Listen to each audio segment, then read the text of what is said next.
జాతీయ పాఠ్య ప్రణాళికా చట్టము 2005, నేషనల్ కరికులం ఫ్రేమ్వర్క్ 2005, సూక్ష్మంగా ఎన్సిఎఫ్ 2005 అన్నటువంటి పదాల్ని మనము తరచుగా పుస్తకాల్లో, పాఠ్యపుస్తకాల్లో చదువుతూ ఉంటాం, వింటూ ఉంటాం.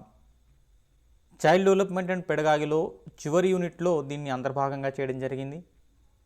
దాంతోపాటుగా మెథడాలజీలో ఉన్నటువంటి ప్రతి యూనిట్లో కూడా ఎంతో కొంత ఎన్సిఎఫ్కు సంబంధించినటువంటి సమాచారాన్ని మనము చదువుతూ వస్తుంటాం, వింటూ వస్తుంటాం. అసలు ఎన్సిఎఫ్ అంటే ఏంది? ఎన్సిఎఫ్ యొక్క పూర్వపరాలు ఏంటివి? ఎన్సిఎఫ్ యొక్క చరిత్ర ఏందో మనం ఈరోజు తెలుసుకోవడానికి ప్రయత్నం చేద్దాం. సూక్ష్మంగా చెప్పాలంటే, క్లుప్తంగా చెప్పాలంటే ఎన్సిఎఫ్ అనేది ఒక నివేదిక. ఈ నివేదిక ఏం చెప్తుంది అనంటే, జాతీయ స్థాయిలో పాఠ్య ప్రణాళిక అనేది ఏ విధంగా ఉండాలి, ఏ అంశాల్ని మనము పాఠ్య ప్రణాళిక నిర్మాణంలో పరిగణలోకి తీసుకోవాలి, సబ్జెక్టులు అంటే విషయాంశాలను, ఏ ఏ సబ్జెక్టులను మనము ప్రాథమిక స్థాయిలో బోధించాలి, ప్రాథమిక ఉన్నత స్థాయిలో బోధించాల్సిన అంశాలు ఏంటివి, ఉన్నత స్థాయిలో బోధించాల్సిన అంశాలు ఏంటివి, అత్యున్నత స్థాయి విద్యా వ్యవస్థలో ఏ సబ్జెక్టులు మనం అంతర్భాగంగా చేయాలి అన్న విషయాల గురించి కూలంకషంగా చర్చించేటటువంటి ఒక సమగ్ర నివేదికను మనం జాతీయ పాఠ్య ప్రణాళికా చట్టము, నేషనల్ కరికులం ఫ్రేమ్వర్క్ అని పిలుస్తాము. ఈ నివేదికను ఒక అత్యున్నత స్థాయి కమిటీ రూపొందిస్తుంది.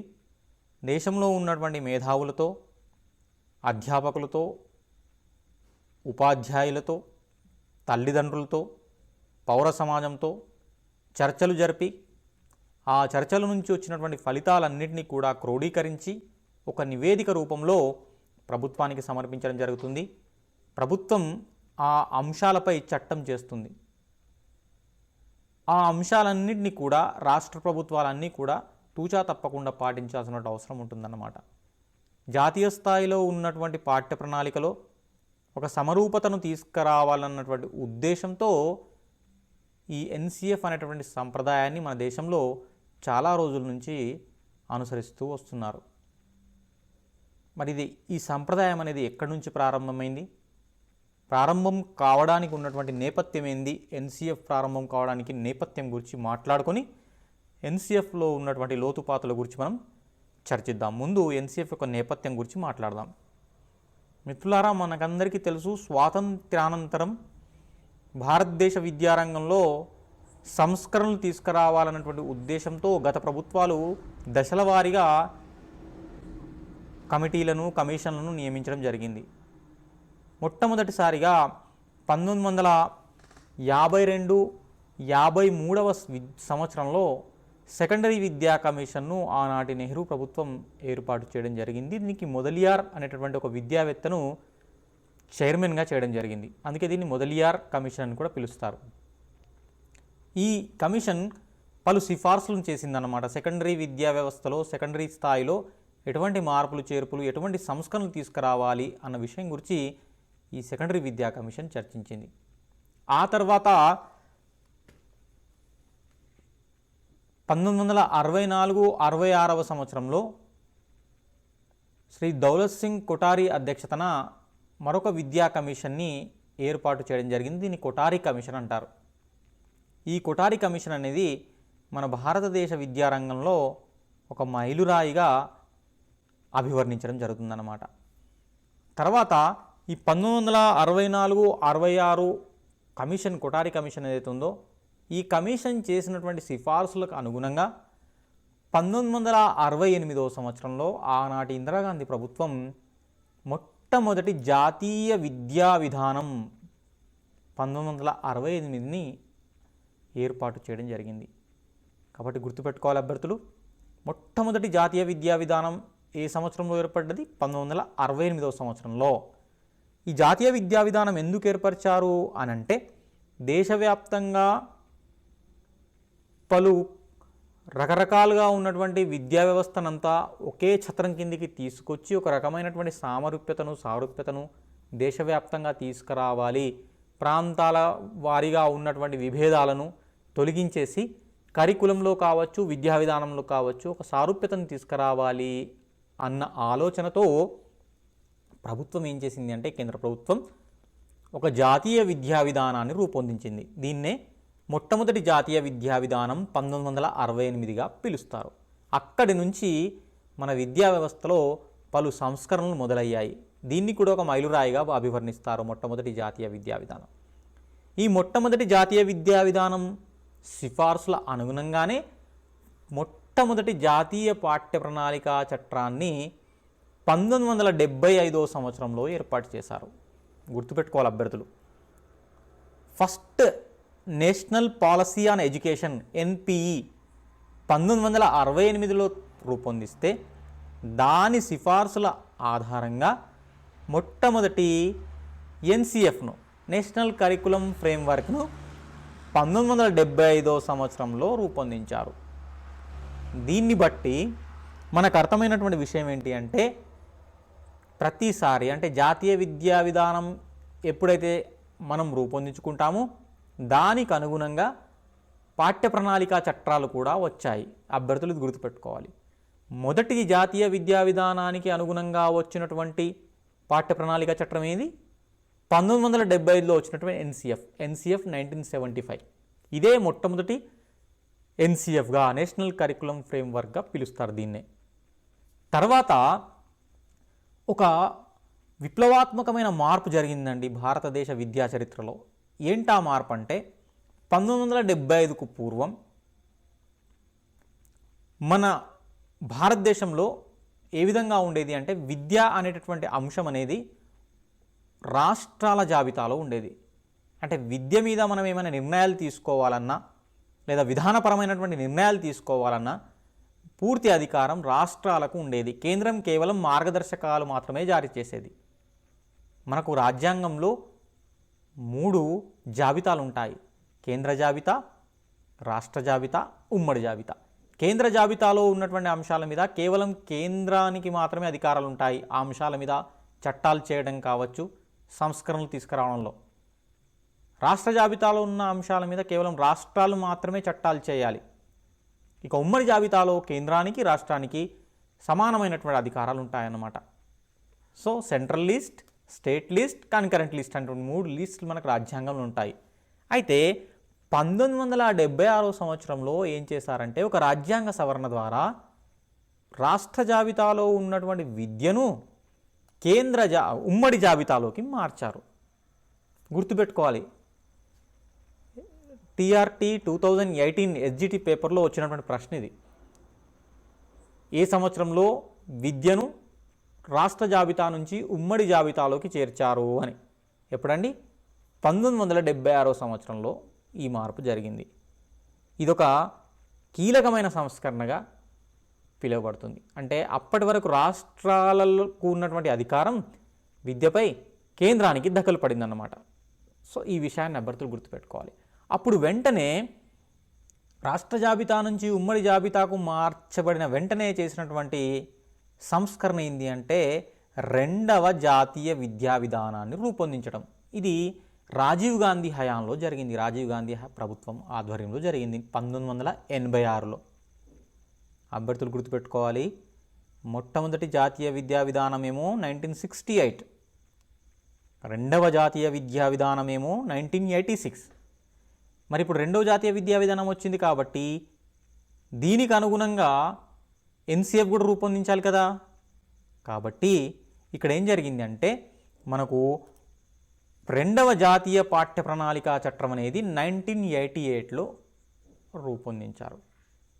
2 జాతీయ విద్యా విధానాలు అయిపోయాయి. మనకు 2 పాఠ్య ప్రణాళిక చట్టాలు కూడా తయారయ్యాయి. మొదటి పాఠ్య ప్రణాళిక చట్టం 1975లో వస్తే రెండవది 1988లో వచ్చింది. తర్వాత ఏం జరిగింది? ఇక్కడ నుంచి జాగ్రత్తగా వినడానికి ప్రయత్నం చేయండి.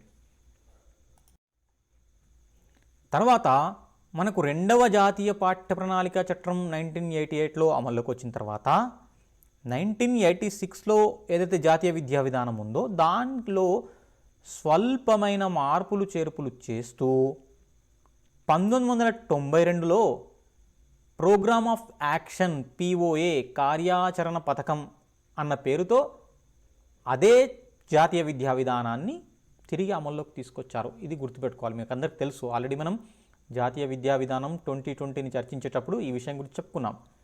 1986కి స్వల్పమైన మార్పులు ఎప్పుడు చేశారు? 1992లో రెండవ జాతీయ విద్యా విధానానికి స్వల్పమైన మార్పులు ఎప్పుడు చేశారండి? 1992లో చేశారు. దానికి ఏమని పేరు పెట్టారు? కార్యాచరణ పథకము, ప్రోగ్రామ్ ఆఫ్ యాక్షన్ అని పేరు పెట్టారు. అప్పుడు ఏం జరిగింది అంటే మనకు భారం లేని అభ్యసనము అనేటటువంటి ఒక నివేదికను ప్రొఫెసర్ యశ్పాల్ అనేటటువంటి ఒక విద్యావేత్త ఆధ్వర్యంలో ఒక కమిటీని వేశారు 1993లో.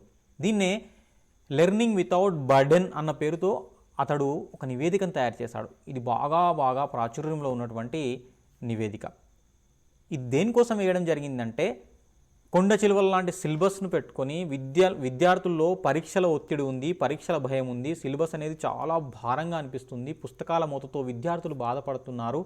కాబట్టి పుస్తకాల మూతను, సిలబస్ యొక్క పరిమాణాన్ని కుదించే విధంగా ఏమైనా సిఫార్సులు చేయమని యశ్పాల్ అనేటటువంటి ఒక విద్యావేత్త, ఒక ప్రొఫెసర్ను ఆ అధ్యక్షతన ఒక కమిటీని వేయడం జరిగింది. ఆ కమిటీ లెర్నింగ్ వితౌట్ బర్డెన్ అనేటటువంటి పేరుతో ఒక నివేదికను 1993లో సమర్పించింది. సంవత్సరం కూడా గుర్తుపెట్టుకోవాలి. దానికి అనుగుణంగా ఏం జరిగింది తర్వాత? ఎన్సిఎఫ్ అనేటటువంటిది రూపొందించేటటువంటి బాధ్యతను ఎన్సీఈఆర్టీకి అప్పచెప్పింది. ఇది కూడా పాత ప్రశ్నాపత్రాల్లో మీకు కనిపించేటటువంటి ప్రశ్న. ఎన్సిఎఫ్ను ఎవరు రూపొందిస్తారు? ఎన్సీఈఆర్టీ రూపొందిస్తుంది. ఎన్సీఆర్టీ ఏ సంవత్సరంలో ఏర్పడింది? 1961 సంవత్సరంలో ఏర్పడింది. 1961 సంవత్సరంలో ఏర్పడ్డప్పటికీ దీనికి ఎన్సీఆర్టీకి బాధ్యతను ఎప్పుడు అప్పచెప్పారు? 1902వ జాతీయ విద్యా విధానం అమల్లోకి వచ్చిన తర్వాతనే ఎన్సీఎఫ్ బాధ్యతను ఎన్సీఆర్టీ తీసుకుందన్నమాట. National council of educational research and training ఎన్సీఎఫ్ను రూపొందిస్తుందన్నమాట. సో ఈ నివేదిక ఆధారంగా ఎన్సీఆర్టీ ఏం చేసిందంటే, తర్వాత చూడండి ఇక్కడ మనకు 2000 సంవత్సరంలో ఇంకొక ఎన్సీఎఫ్ను రూపొందించారు. ఆ తర్వాత 2005లో ఇప్పుడు మనం చర్చించేది ఏదైతే ఉందో ఇది 2005లో రూపొందించబడ్డటువంటి జాతీయ పాఠ్య ప్రణాళిక చట్టం. కాబట్టి ఇక్కడ అభ్యర్థులు గుర్తుపెట్టుకోవాల్సిన విషయం ఏంటి? మనకు 2 జాతీయ విద్యా విధానాలు వచ్చాయి. మొట్టమొదటి జాతీయ విద్యా విధానం 1968లో వచ్చింది. రెండవ జాతీయ విద్యా విధానం 1986లో వచ్చింది. మూడవ జాతీయ విద్యా విధానం అనేది 2020లో వచ్చింది. ఇంకా అది డ్రాఫ్ట్ ముసాయిదా మాత్రమే ఉంది, పూర్తి రూపం ఇంకా రాలేదు. కాబట్టి ఇప్పటి వరకు 3 జాతీయ విద్యా విధానాలు వచ్చాయి, గుర్తుపెట్టుకోవాలి అభ్యర్థులు. ఓకేనా?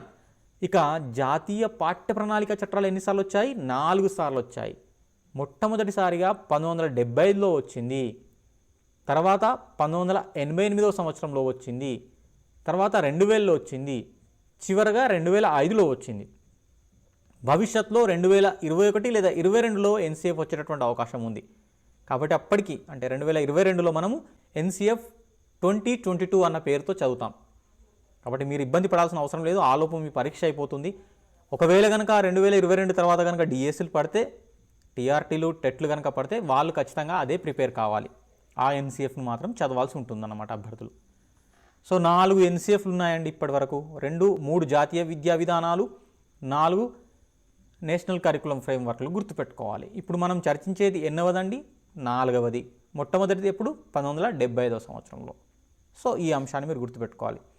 తర్వాత దీని యొక్క స్వరూపం ఎట్లుంది? దీని యొక్క స్ట్రక్చర్ ఈ ఎన్సీఎఫ్ 2005 అంటే ప్రొఫెసర్ యశ్పాల్ అధ్యక్షతన 35 మంది సభ్యులతో ఒక నేషనల్ స్టీరింగ్ కమిటీని ఏర్పాటు చేశారు.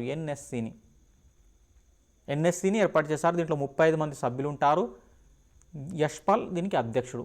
ఈ ఎన్ఎస్సి ఏం చేసిందంటే తిరిగి 21 నేషనల్ ఫోకస్ గ్రూప్లను ఏర్పాటు చేసిందండి.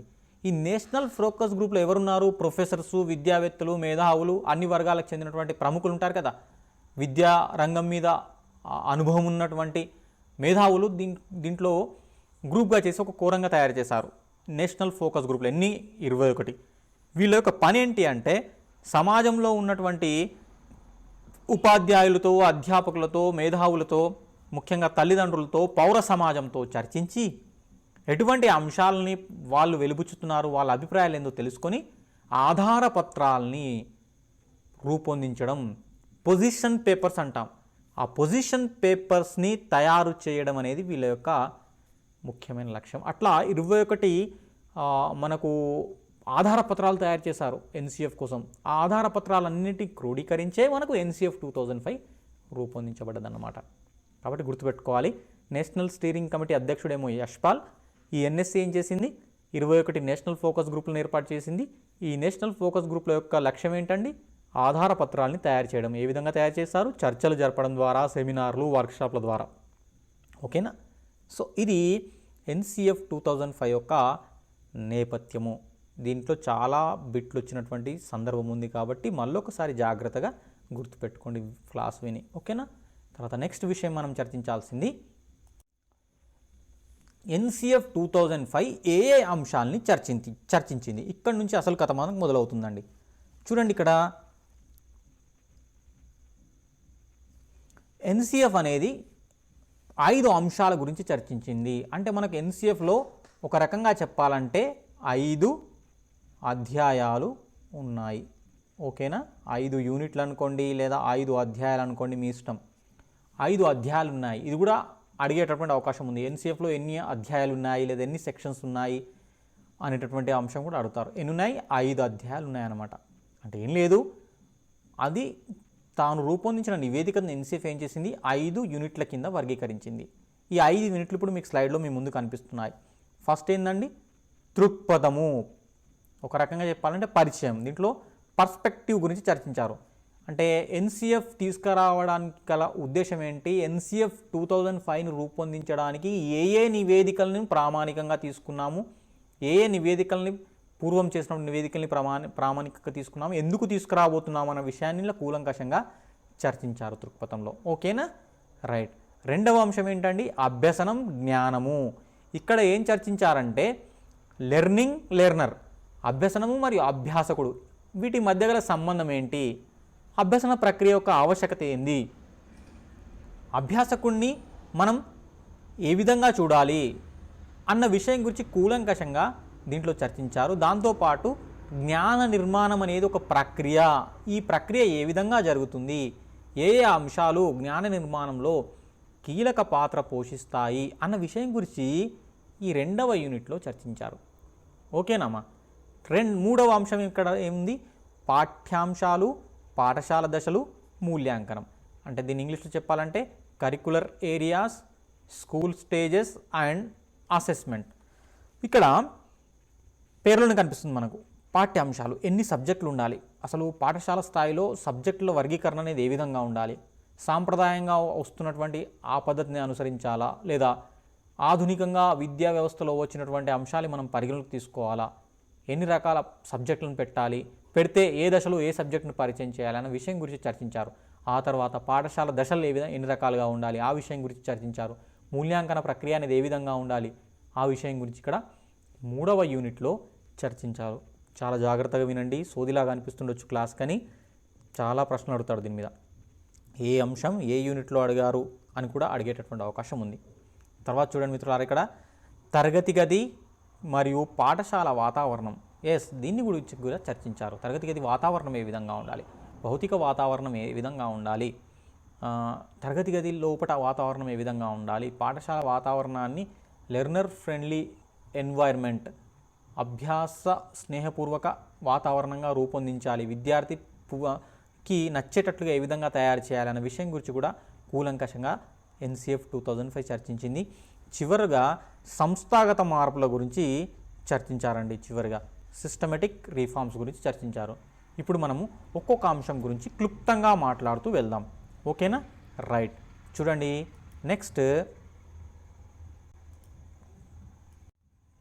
దృక్పథాలు, పర్స్పెక్టివ్స్. ఈ పర్స్పెక్టివ్స్లో దాదాపు ఇది మీకు చెప్పాలంటే 159 పేజీల నివేదిక. ఆ 159 నివేదికను మనము సూక్ష్మంగా కొట్టే తెచ్చే అనేటువంటి విషయం ఉంటుంది కదా, ఆ విధంగా చెప్పుకుంటున్నాం మనం. జాగ్రత్తగా వినండి. దృక్పథాలలో చాలా ఉంది సోది, కానీ దాంట్లో మనం పరీక్షల్లో అడగడానికి ఆస్కారం ఉన్నటువంటి అంశాలనే చర్చిద్దాం. దృక్పథాలు ఏం చెప్పాను నేను, నివేదికను తయారు చేయడానికి గల నేపథ్యం ఏందో దీంట్లో కూలంకషంగా చర్చించారు. ఎన్ని రకాల నివేదికలను మేము పరిశీలించాము? 1952-53 మొదలియార్ కమిషన్ నుంచి మొదలు పెడితే ఎక్కడ దాకా 1993లో వచ్చినటువంటి యశ్పాల్ నివేదిక ఏదైతే ఉందో అక్కడి వరకు అన్నీ మేము 2000లో వచ్చినటువంటి జాతీయ పాఠ్య ప్రణాళిక చట్టం కూడా పరిగణలోకి తీసుకున్నామని వాళ్ళంతా చెప్పుకొచ్చారు రచయితలు, నివేదిక రచయితలు. ఓకేనా? ఈ దృక్పథాలలో అతి ముఖ్యమైన అంశం ఏంటి అంటే ఇప్పుడు వచ్చే స్లైడ్లో మీకు కనిపిస్తుంది. అది ఏంటంటే చూడండి ఒకసారి, మార్గదర్శక సూత్రాలు, గైడింగ్ ప్రిన్సిపల్స్. అంటే ఈ నివేదికకు మార్గదర్శకత్వం చూపేటటువంటి ఒక 5 ముఖ్యమైన సూత్రాలు ఉన్నాయి. ఈ 5 ముఖ్యమైన సూత్రాల మీదనే మొత్తం ఎన్సిఎఫ్ అనేది రూపొందించబడ్డది. చాలా చాలా ఇంపార్టెంట్, ఇది పరీక్షలు అడుగుతాడు. చూడండి ఇక్కడ స్లైడ్లో మీ ముందున్నాయి ఇవి. ఒక్కొక్క దాని గురించి మనం చర్చిస్తూ పోదాం. ఫస్ట్ మార్గదర్శక సూత్రం ఏంటండి? ఇక చూడండి ఇక్కడ ఉంది, బయటి జీవితాన్ని జ్ఞానాన్ని మన బోధనతో అనుసంధానం చేయాలి. ఇక ఇంగ్లీష్లో చెప్పుకోవాలంటే connecting knowledge to the life out side of the school అంటున్నాడు. అంటే బయటి జీవితాన్ని జ్ఞానాన్ని మన బోధనతో అనుసంధానం చేయాలి. తరగతి గదికే పరిమితం చేయకుండా విద్యార్థికి బయటి ప్రపంచాన్ని పరిచయం చేయాలి అనేది ఈ మొదటి మార్గదర్శకత్వ సూత్రం చెప్తుంది మనకు. ఇక పిల్లలు ఇక్కడ చూడండి, రెండవ మార్గదర్శక సూత్రం ఏముందన్న, బట్టి విధానాన్ని కంఠస్థ పద్ధతుల్ని దూరం చేయాలి. దేని నుంచి? బోధన నుంచి, అభ్యసనం నుంచి. బట్టి విధానాలు ఏవైతే ఉన్నాయో, రోట్ మెమరీ అంటాం కదా, దాన్ని మనం దూరం చేయాలి. Learning shifts away from wrote. ఈ బట్టి విధానాలు, కంఠస్థ పద్ధతుల్ని దూరం చేయాలి. బోధన నుంచి, అభ్యసనం నుంచి ఈ సాంప్రదాయ విధానాలు ఏవైతే ఉన్నాయో వీటిని దూరం పెట్టాలి అని రెండవ ప్రిన్సిపల్ మనకు చెప్తుంది. ఇక మూడవ సూత్రం చెప్పండి, చాలా కీలకమైనది. పిల్లల్ని పుస్తకాలకు బందీ చేసేసి కేవలం పుస్తకాల్లో ఉన్నదే జ్ఞానం అనేటటువంటి ధోరణి ఏదైతుందో ఆ ధోరణిని మానుకోవాలి. పుస్తకాలకే బందీ చేయకుండా బయటి ప్రపంచంతో అనుసంధానం చేయాలి. ఒక రకంగా ఈ 2 సూత్రాలు ఒకటే, బయటి జ్ఞానము, ఇవి 2 సూత్రాలు ఒకటే, కాకపోతే పుస్తకాలకే బందీ చేయకుండా అని అంటుంది ఇది. సో ఇక్కడ ఏముంది, దాన్ని ఇంగ్లీష్లో చెప్పుకోవాలంటే curriculum enrichment going beyond the textbook ఆవలగా ఆలోచించేటటువంటి నైపుణ్యాన్ని పిల్లల్లో పెంపొందించాలి. వాడు పుస్తకాల పురుగులకు మాత్రమే అడచేయదు. న్యూటన్స్ సిద్ధాంతాన్ని అధ్యయనం చేసిన తర్వాత ఆ న్యూటన్ సిద్ధాంతాన్ని వాడు పాఠశాల బయట అనువర్తనం చేసేటటువంటి సామర్థ్యం మనకి మనం పెంపొందించాలి, నేర్పియాలి. న్యూటన్ సిద్ధాంతాన్ని బయట ప్రపంచంతో ఏ విధంగా అనుసంధానం చేయొచ్చు, ఇంకా ఈ న్యూటన్ సిద్ధాంతం కేవలం పుస్తకాల తరగతి గది 4 గోడలకే వాడు పరిమితం చేయొద్దు. ఇక తాను పాఠశాలలో నేర్చుకున్నటువంటి జ్ఞానాన్ని బయటి ప్రపంచంలో ఎదురయ్యేటటువంటి సమస్యల పరిష్కారానికి ఉపయోగించాలి అని మూడవ సూత్రం చెప్తుంది.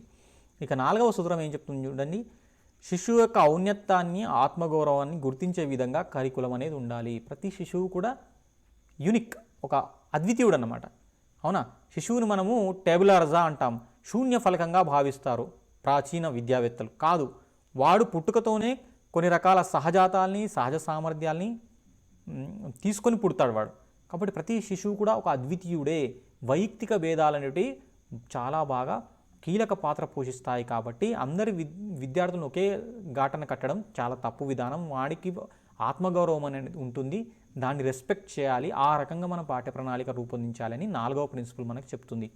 ఇక 5వది అతి ముఖ్యమైన ప్రిన్సిపల్ ఏంది, పరీక్షల విధానాన్ని సరళీకరించాలి అంటున్నాడు. అంటే ఎగ్జామ్లో ఒక రకమైనటువంటి ఫ్లెక్సిబిలిటీని తీసుకురావాలి. మూల్యాంకన విధానం ఏదైతే ఉందో పిల్లలకు భయపెట్టే విధంగా ఉంది, ఒత్తిడి కలిగించే విధంగా ఉంది. పరీక్షల ఒత్తిడితో చాలామంది పిల్లలు విద్య నుంచి దూరం అవుతున్నారు, కొంతమంది ఆత్మహత్యల వైపు కూడా నెట్టివేయబడుతున్నారు. కాబట్టి ఇటువంటి సాంప్రదాయ మార్కులు, ర్యాంకుల గోల అవుతుందో ఈ గోల నుంచి విద్యా వ్యవస్థను కాపాడాలి అన్నటువంటి సూత్రం ఇది 5వ సూత్రం. చాలా బాగా చెప్పారు, ఈ 5 సూత్రాలు గుర్తుపెట్టుకోవాలి. ఓకేనా? ఇక నెక్స్ట్ విషయం ఏం చర్చిద్దాం, ఇది ఫస్ట్ యూనిట్ దృక్పథంలో పర్స్పెక్టివ్స్లో భాగంగా మార్గదర్శక సూత్రాలని చర్చించారు. ఇక 2వ యూనిట్లో ఏముంది, అభ్యసనం జ్ఞానం అని చెప్పుకున్నాం కదా. అభ్యసనం జ్ఞానం ఏం చర్చించారో చూద్దాం ఒకసారి. అభ్యసనం జ్ఞానంలో 3 ముఖ్యమైన పాయింట్స్, మనకు చాలా సోది ఉంది, ఒక 10-15 పేజీల సోది ఉంది, కానీ మనం అంతా గుర్తుపెట్టుకోవాల్సిన అవసరం లేదు. ఇలా చర్చించింది ఏంటంటే అభ్యాసకుడు సహజ సిద్ధ అభ్యాసి. విద్యార్థి అనేవాడు పుట్టుకతోనే అభ్యాసిగా ఉంటాడు. అవునా కాదా? నేర్చుకోవాలనే తపన అనేది పుట్టుకతోనే వస్తుంది. కుతూహలం అనేది ప్రతి వ్యక్తిలో ఉంటుంది పుట్టుకతోనే. కాబట్టి ఆ కుతూహలాన్ని ఇంకా పెంచే విధంగా పాఠ్య ప్రణాళిక నిర్మాణం ఉండాలి. కాబట్టి సహజ సిద్ధ అభ్యాసి విద్యార్థి అనేది ఇక్కడ నిర్వచించాడు.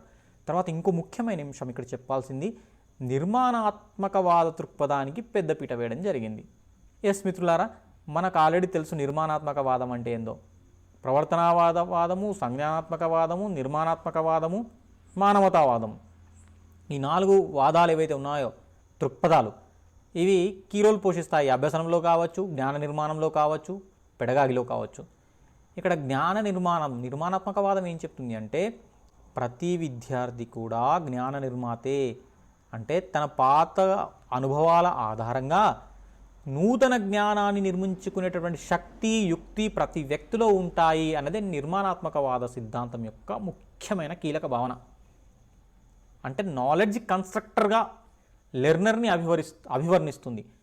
ఆల్రెడీ దీని గురించి డీటెయిల్గా 2 వీడియోలు ఉన్నాయి మనకు, నేను డిస్క్రిప్షన్లో పెడతాను, మీరు చూడండి. ఇప్పుడు లాంగ్ అయిపోతుంది వీడియో దాని గురించి చర్చిస్తే, ఓకేనా? నిర్మాణాత్మకవాదం అంటే ఏందో ఆల్రెడీ ఒక వీడియో చేసి ఉన్నాం మనము, నేను డిస్క్రిప్షన్లో పెడతాను. ఆ వీడియో చూస్తే మీకు ఒక సమగ్రమైన అవగాహన వస్తుంది. అభ్యాసకుడు జ్ఞాన నిర్మాత, ఓకేనా? జ్ఞాన స్వీకర్త మాత్రమే కాదు, జ్ఞాన నిర్మాత అన్నటువంటి అంశాన్ని NCF 2005 గుర్తించింది. ఆ అంశాన్ని దేంట్లో చర్చించారు? అభ్యసనం మరియు జ్ఞానం అనేటటువంటి విషయంలో చర్చించడం జరిగింది. తర్వాత చూడండి మిత్రులారా, 3వ అధ్యాయం 3వ యూనిట్లో ఏం చర్చించారు? పాఠ్యాంశాలు, పాఠశాల దశలు, మూల్యాంకనం. ఎస్, మీకు అందరికీ తెలుసు పాఠ్యాంశాల్లో మనం ఎన్ని రకాల పాఠ్యాంశాలు పెట్టారు మనకు అందరికీ తెలుసు. సాంప్రదాయంగా మనం ఏముంటుంది, మనకు లాంగ్వేజ్ 1 ఉంటుంది, అంటే తెలుగు మనకు, లేదా ఉర్దూ, మరాఠీ, గుజరాతీ, ఏ లాంగ్వేజ్ మనకు ప్రాంతీయ భాషగా ఉంటే అది దాని మాతృభాష అంటాం కదా. లాంగ్వేజ్ 2గా మనం గ్లోబల్ లాంగ్వేజ్ ఇంగ్లీష్ చెప్పుకుంటాం. దీంతో పాటుగా మ్యాథ్స్ ఉంటుంది పాఠ్య ప్రణాళికల. తర్వాత మ్యాథ్స్తో పాటు ఇంకేముంటుంది మనకు? ఎన్విరాన్మెంటల్ స్టడీస్ ప్రైమరీ పాఠశాలలకైతే, అవునా?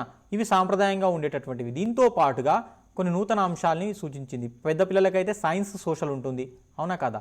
సైన్స్, సోషల్, వీటితో పాటుగా కొన్ని అంశాలని పెట్టాలి అని చెప్పింది. ఏంటివి అంటే కళా విద్య కావచ్చు, అంటే art education, physical and health education, ఆరోగ్య వ్యాయామ విద్య, వర్క్ ఎక్స్పీరియన్స్, పని అనుభవం, తర్వాత శాంతి విద్య, పీస్ ఎడ్యుకేషన్, దాంతోపాటుగా కంప్యూటర్ సైన్స్, ఇట్లాంటి అంశాలు కూడా ఎక్స్ట్రా కరికులర్ సబ్జెక్ట్స్ కింద పెట్టాలి అన్నటువంటి పలు కీలకమైన సూచనను NCF చేయడం జరిగింది.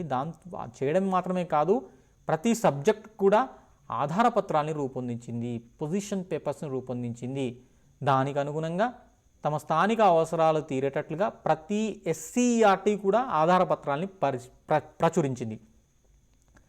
NCF 2005 మరియు NCERT రూపొందించినటువంటి ఆధారపత్రాలు ఏవైతే ఉన్నాయో వాటి ఆధారంగా స్టేట్ SCERTలు ఏం చేశాయి, స్టేట్ కౌన్సిల్స్ అన్నీ కూడా అవి కూడా ఆధారపత్రాలను రూపొందించాయి. దానికి అనుగుణంగా స్టేట్ కరికులం ఫ్రేమ్వర్క్ 2011లో తయారు చేయడం జరిగింది మన ఆంధ్రప్రదేశ్ ప్రభుత్వంలో. ఇది కూడా గుర్తుపెట్టుకోవాలి, ఓకేనా?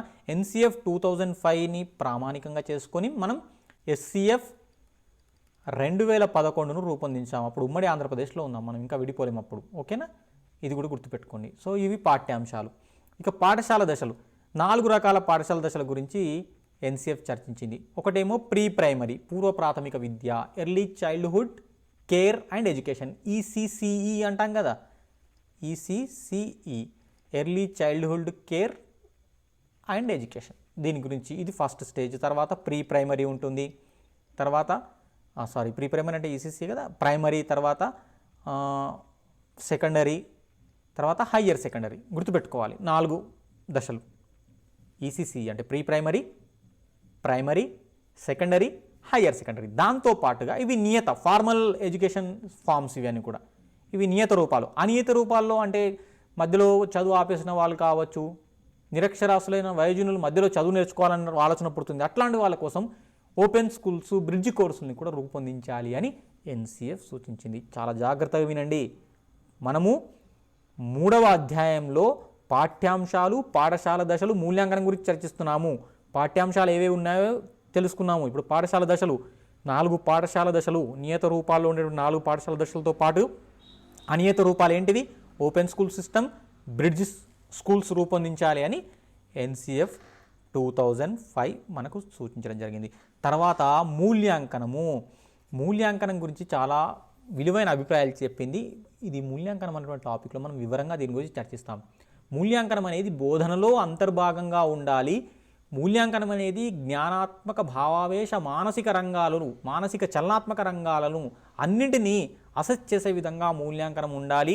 ప్రాథమిక స్థాయిలో మూల్యాంకనం అనేది మౌఖికంగా జరగాలి. 1-2 తరగతులకు 3 నుంచి రాత పరీక్షలు పెట్టాలి. రకరకాల సూచనలు చేసింది మూల్యాంకనం అనే టాపిక్లో. దీని గురించి మనం కూలంకషంగా వివరంగా మాట్లాడదాం. ఓకేనా? ఇది 3వ అధ్యాయంలో చర్చించినటువంటి అంశాలు. ఇక 4వ అధ్యాయంలో చూడండి ఏం చర్చించింది. తరగతి గది పాఠశాల వాతావరణము. చూడండి, ఇక్కడ తరగతి గది పాఠశాల వాతావరణంలో భౌతిక వాతావరణం ఏ విధంగా ఉండాలి? భౌతిక వాతావరణం ఏ విధంగా ఉండాలి? భద్రత కలిగించే విధంగా ఉండాలి. తర్వాత ఆకర్షణీయంగా ఉండాలి, పరిశుభ్రంగా ఉండాలి, కనీస మౌలిక వస్తువులు కల్పించే విధంగా పాఠశాల వాతావరణం ఉండాలి అన్న విషయం గురించి చర్చించింది.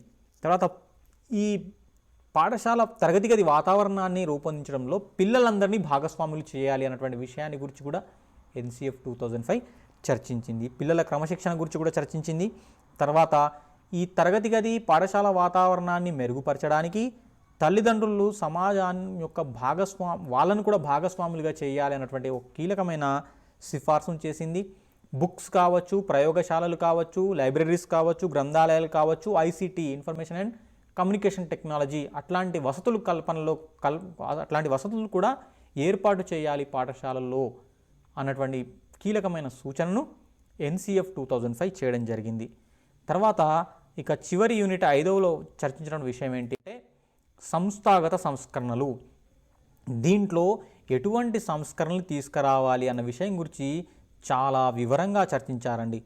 చూడండి, ఇక్కడ ఏమేమి చర్చించారు సంస్థాగత సంస్కరణలో అంటే నాణ్యత గురించి చర్చించారు. విద్య యొక్క నాణ్యతను పెంచడానికి ఏ మనం చర్యల్ని చేపట్టాలి అన్న విషయం గురించి కూలంకషంగా చర్చించారు.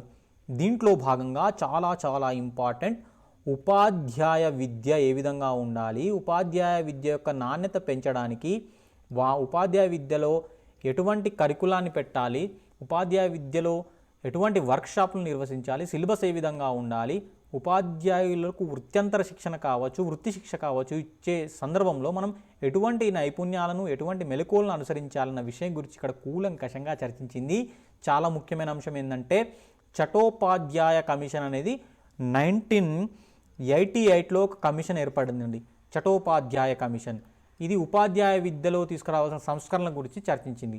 అయితే ఎన్సిఎఫ్ ఏం చెప్పింది అంటే చటోపాధ్యాయ కమిషన్ ఏవైతే సూచనలు సిఫార్సులు చేసిందో ఉపాధ్యాయ విద్యను మెరుగుపరచడానికి ఆ సూచనల్ని తూచా తప్పకుండా పాటించాలి, తద్వారా ఉపాధ్యాయ విద్య యొక్క నాణ్యతను పెంచాలి అన్న విషయము దేంట్లో చర్చించారు? చివరి యూనిట్ 5వ యూనిట్ సంస్థాగత సంస్కరణలో చర్చించడం జరిగింది. గుర్తుపెట్టుకోవాలి, ఇది ఇంతకుముందు అడిగినటువంటి ప్రశ్న. ఉపాధ్యాయ విద్య గురించి ఏ యూనిట్లో చర్చించారు? 5వ యూనిట్లో. ఉపాధ్యాయ విద్యలో సంస్కరణలు తీసుకురావాలని సూచించిన కమిటీ ఏది? చటోపాధ్యాయ కమిటీ. ఓకేనా? తర్వాత విద్యా సంబంధ బాధ్యతలు ప్రధానోపాధ్యాయులకు ఏ విధంగా వర్తిస్తాయి, పాఠశాలల పర్యవేక్షణ అనేది ఏ విధంగా ఉండాలి అన్న విషయం గురించి కూడా ఈ యూనిట్లో చర్చించారు. పంచాయతీలు విద్య, ఇది చాలా ముఖ్యమైన అంశం. 73, 74 రాజ్యాంగ సవరణలు వచ్చాయి కదా, ఈ పంచాయతీరాజ్ చట్టం వచ్చింది కదా 73, 74 రాజ్యాంగ సవరణ ద్వారా. ఇదేం చెప్తుందంటే స్థానిక పాఠశాలలకు పై అధికారం అనేది పంచాయతీలకు అప్పచెప్పాలి అన్నటువంటి విషయం అక్కడ ఒకటి ఉంది. సో ఈ పంచాయతీల వికేంద్రీకరణ ఏదైతుందో అధికార వికేంద్రీకరణలో భాగంగా పాఠశాల బాధ్యతల్ని, పాఠశాలను ఇంకా స్ట్రెంథెన్ చేయడానికి, బలోపేతం చేయడానికి ఈ పంచాయతీరాజ్ చట్టంలో వచ్చినటువంటి అంశాలను మనం ఉపయోగించుకొని స్థానిక ప్రభుత్వానికి ఆజమాయిషీ అధికారం ఇవ్వాలన్నటువంటి విషయాన్ని కూడా మనకు ఒక కీలకమైన సిఫార్సుగా ఎన్సిఎఫ్ చేయడం జరిగిందన్నమాట. సో ఇది సంస్థాగత సంస్కరణలో చేసినటువంటి అంశము. తర్వాత పరీక్షల్లో సంస్కరణలు ఏ విధంగా రావాలి, ప్రశ్నాపత్రాల రూపకల్పన గురించి కూడా ఈ యూనిట్లో చర్చించారండి. ఒక ఆదర్శ ప్రశ్నాపత్రం అనేది ఉండాలంటే మనకు తెలుసు, మనం చర్చించాం. ఆదర్శ ప్రశ్నపత్రానికి ఉండాల్సిన లక్షణాలు ఏంటివి? విశ్వసనీయత, లక్ష్యాత్మకత, ప్రామాణికత, తర్వాత ఆచరణాత్మకత. ఈ 4 అంశాలు ఉండాలి. వీటి గురించి మనం మూల్యాంకనం మన టాపిక్లో చర్చిస్తాం. ఇవంటే ఏంటివో ఉండాలి. బ్లూ ప్రింట్ ఎట్లా తయారు చేయాలి అన్న విషయం గురించి కూడా ఇక్కడ వివరంగా చర్చించడం జరిగిందండి. అంటే పరీక్షల్లో తీసుకురాబడే సంస్కరణల గురించి కూడా ఇక్కడ చర్చించడం జరిగిందన్నమాట. సో ఇది చాలా చాలా ముఖ్యమైన అంశాలు మనం ఈరోజు చర్చించాం. ఏ యూనిట్లో ఏ అంశాన్ని చర్చించారనేది చాలా ఇంపార్టెంట్. నేపథ్యం కూడా చాలా ఇంపార్టెంట్. ఇది ఖచ్చితంగా 1 నుంచి 2 కాదు 3 మార్కులు. సిడిపిలో ఖచ్చితంగా 1 మార్కు వస్తుంది మీకు. తర్వాత మెథడాలజీలో కూడా ఖచ్చితంగా ఎన్సీఎఫ్ మీద ఆధారపడి ఒక్కొక్క ప్రశ్న అడుగుతాడు. ఇక ఒక ముఖ్యమైన అంశం నేను ఇక్కడ వదిలేస్తున్నాను, స్కిప్ చేస్తున్నాను. ఎందుకు స్కిప్ చేస్తున్నానంటే మనం ట్రై మెథడ్స్ చర్చించినప్పుడు చర్చిస్తాం. ఏంటి ఆ విషయం అంటే తెలుగు బోధనలో తీసుకోవాల్సిన మెలకువల గురించి కూడా ఎన్సీఎఫ్ చర్చించింది. ఇంగ్లీష్లో ఏ విధంగా ఉండాలి పాఠ్యప్రణాళిక నిర్మాణం, తర్వాత గణితంలో, పరిసరాల విజ్ఞానంలో, సాంఘిక శాస్త్రంలో, వీటి గురించి మనం ఆయా సబ్జెక్టుల యొక్క మెథడాలజీని చర్చించినప్పుడు వివరంగా మాట్లాడతామన్నమాట. సో ఇదండి ఎన్సీఎఫ్కు సంబంధించినటువంటి సమగ్ర సమాచారం. మరొక కొత్త టాపిక్తో మళ్ళీ కలుద్దాం. అంతవరకు సెలవు. Good night.